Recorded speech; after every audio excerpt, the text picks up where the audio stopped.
Do të ishte një paketë fiskale orientuar drejt lehtësirave për prodhimin. Fuqizimin e prodhuesve nuk është e tillë, paketa fiskale nuk paraqet drejt për drejt një impakt tek prodhimi,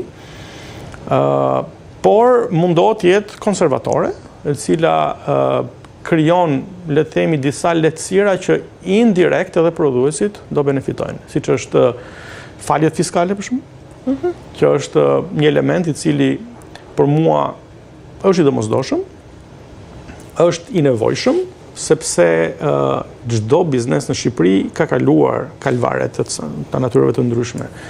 Aq më tepër që ne po krijojmë një falje fiskale nga momenti kur ne kemi patur tërmetin, pandemin, post-pandemin, lufta në Ukrainë e me radhë. Që do thotë që gjitha këto turbullirat kanë krijuar, le të themi, amplituda ulje ngritje edhe të aktivitetit ekonomik. Disa nga sektorët kanë performuar keq, disa më mirë, dhe unë mendoj që një shëndetësim i gjendjes është mos i nevojshëm.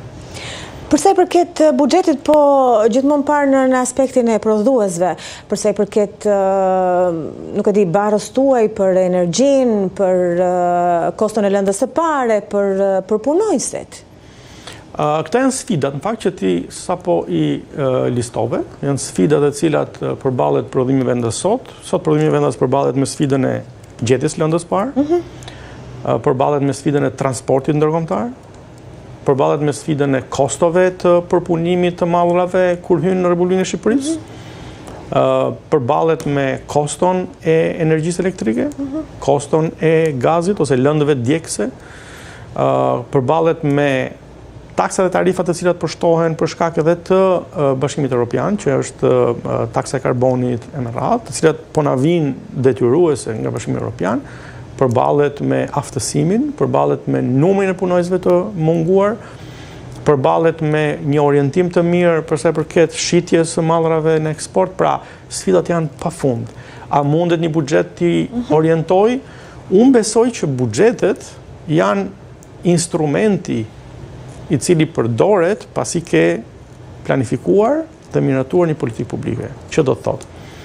Ne duhet kemi, ose qeveria shqiptare duhet ketë një orientim, një fokus tek Made in Albania. Kemi nevojë tashmë që të kthehet vëmendja tek prodhimi vendas.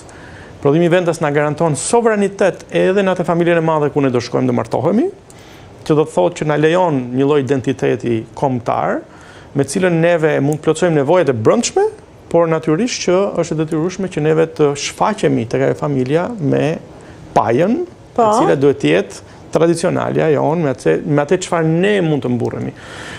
Nëse ne nuk e bëjmë këto 5 vite, padyshim që mallrat dhe produktet dhe konglomeratet e mëdha do e pushtojnë tregun shqiptar dhe do kemi një zhdukje të ngadalshme të prodhimit, të identitetit, të traditës, të asaj aventure e cila filloi në vitet 90 dhe mund të mbyllet me kaq.